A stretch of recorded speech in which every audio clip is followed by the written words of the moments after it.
Hello बच्चा लोग, कैसे आप सब लोग। आज का जो वीडियो बहुत ही ज़्यादा इंपॉर्टेंट होने वाला है, क्योंकि आज की वीडियो में हम लोग डेवी क्लास 8 एसएसटी का जियोग्राफी पार्ट का रिसोर्स यूटिलाइजेशन एंड डेवलपमेंट जो चैप्टर का नाम है वो करने जा रहे हैं। ये जो है चैप्टर नंबर 1 है और इसको जो है हम लोग बहुत ही बेहतरीन ढंग से आज समझेंगे। तो सबसे पहले हम जानते हैं कि हमारा आखिर चैप्टर का नाम क्या है। ठीक है, चैप्टर का नाम है रिसोर्सेज, ठीक है, यूटिलाइजेशन एंड डेवलपमेंट। ठीक है, ये हमारे चैप्टर का नाम है। अब सबसे पहले हम लोग चैप्टर का मतलब समझते हैं। आखिर रिसोर्सेज होता क्या है, हम क्यों पढ़ रहे हैं। और आपका जो क्लास 8 का जो एसएसटी है ज्योग्राफी का पार्ट, वो पूरा जो है रिसोर्स के ऊपर है। तो देखिए दोस्तों, रिसोर्स का डेफिनेशन क्या हो जाएगा। कोई भी ऐसी चीज़ जो कि हमारे यानी कि ह्यूमन बींग्स के लाइफ सर्वाइवल के लिए इम्पॉर्टेंट है, उसको हम लोग रिसोर्स कहते हैं। ठीक है, ठीक है। तो रिसोर्स का डेफिनेशन क्या हो जाएगा कि कोई भी ऐसी चीज़, ठीक है, कुछ भी हो सकता है, कोई भी ऐसी चीज़ जो कि ह्यूमन बींग्स के लिए लाइफ सर्वाइवल यानी कि लाइफ में सर्वाइव करने के लिए इम्पॉर्टेंट है, उनको हम लोग रिसोर्स कहते हैं। ठीक है, तो इसका जो हम लोग, अगर आपसे पूछा जाए एग्जाम में डेफिनेशन, तो इसको हम लोग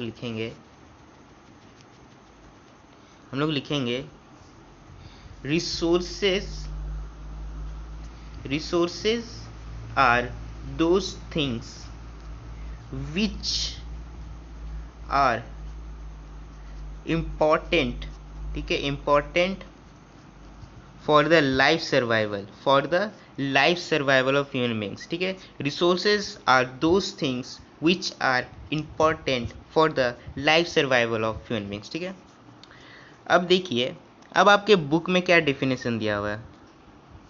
आपके बुक में जो डेफिनेशन दिया हुआ है, ये दिया हुआ है कि all the things on earth which are necessary for our existence, यानी कि for human beings existence, are called resources. ठीक है, तो डेफिनेशन मतलब यही हुआ। ठीक है, तो रिसोर्सेज का मतलब ये हो गया कि कोई भी ऐसी चीज़ जो कि ह्यूमन बींग्स के लिए किस प्लैनेट पे रहने के लिए यानी कि लाइफ सर्वाइवल के लिए इम्पॉर्टेंट है, उसको हम लोग रिसोर्सेज कहते हैं। Anything which is important for the life survival of human beings is called resources. ठीक है, इसका डेफिनेशन आप अपने से भी लिख सकते हैं। ठीक, अब दोस्तों, ह्यूमन भी हमारी किताब के अनुसार ह्यूमन बींग्स को जो सबसे डेवलप्ड रिसोर्स कहा गया है। ऐसा क्यों कहा गया है?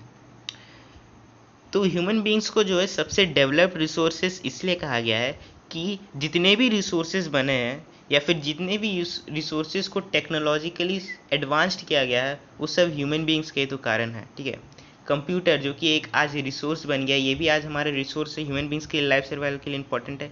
तो कंप्यूटर को किसने बनाया? ह्यूमन बींग्स ने। तो इसी वजह से ह्यूमन बींग्स को जो सबसे डेवलप्ड रिसोर्सेज कहा जाता है। क्यों?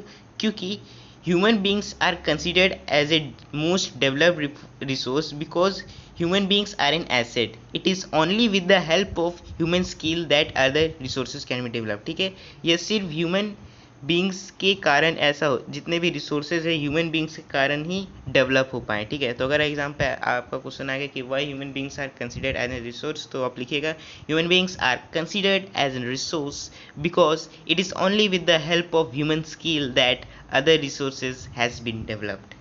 ठीक है, अब रिसोर्सेज क्या कंट्री के डेवलपमेंट में मदद करते हैं?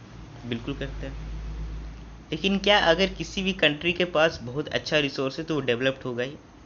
देखिए, रिसोर्स तो आपके पास है, लेकिन कंट्री के डेवलपमेंट पे सिर्फ रिसोर्स होने से नहीं, आप उसका किस प्रकार यूटिलाइज करते, इस्तेमाल करते, ये भी डिपेंड होता है। ठीक है, साउथ अफ्रीका के पास जो है वो, चलिए साउथ अफ्रीका क्या, पूरा अफ्रीका कॉन्टिनेंट ही ले लेते हैं, उसके पास जो है बहुत रिसोर्सेज है, लेकिन वो डेवलप्ड कंट्री में नहीं है। वो जो है अभी भी अनडेवलप्ड कंट्री में आता है। क्यों? क्योंकि वहाँ के जो ह्यूमन बींग्स है ना, वो स्किल नहीं है, वहाँ के लोगों को पता नहीं है कि रिसोर्सेज का इस्तेमाल कैसे करें। ठीक है ना, आप इंजीनियर बन गए, आपको पता ही नहीं है कि रोड कैसे बनाए। ठीक है, आप मैकेनिकल इंजीनियर बन गए, आपको पता ही नहीं है कि तार वार कैसे जोड़े, फ़ायदा क्या? तो वही बात है कि रिसोर्सेज तो आपके पास है। ठीक है, इंडिया के पास भी बहुत रिसोर्सेज है। अगर रिसोर्सेज से अगर डेवलपमेंट तय हो जाता है तो आज इंडिया एक डेवलप्ड कंट्री होता है। लेकिन हमारे पास शायद वो स्किल ह्यूमन बींग्स नहीं है इंडिया के पास, या फिर इंडिया उतना टेक्नोलॉजिकली अभी उतना एडवांस नहीं हुआ है कि वो रिसोर्सेज का यूटिलाइजेशन अच्छा कर सके, ठीक है। चाइना डेवलप्ड कंट्री है, यूएसए डेवलप्ड कंट्री है, क्यों? क्योंकि वहाँ के लोग जो है वो टेक्नोलॉजिकली एडवांस्ड हैं। वहाँ के लोग क्या है, टेक्नोलॉजिकली एडवांस्ड है, और वहाँ का जो टेक्नोलॉजी वो बहुत बढ़िया रिसोर्स है, लेकिन वहाँ पे एक ऐसी टेक्नोलॉजी है, वहाँ पे पैसा भी है, जिसके कारण रिसोर्सेज बन सकता है। तो रिसोर्सेज जो है होने से नहीं होता है, रिसोर्सेज का यूटिलाइजेशन भी होता है। तो यहाँ पे हमारी किताब में जो है रिसोर्सेज के कुछ 6 फैक्टर्स बताए गए हैं, ठीक है, उनको चलिए जानते हैं।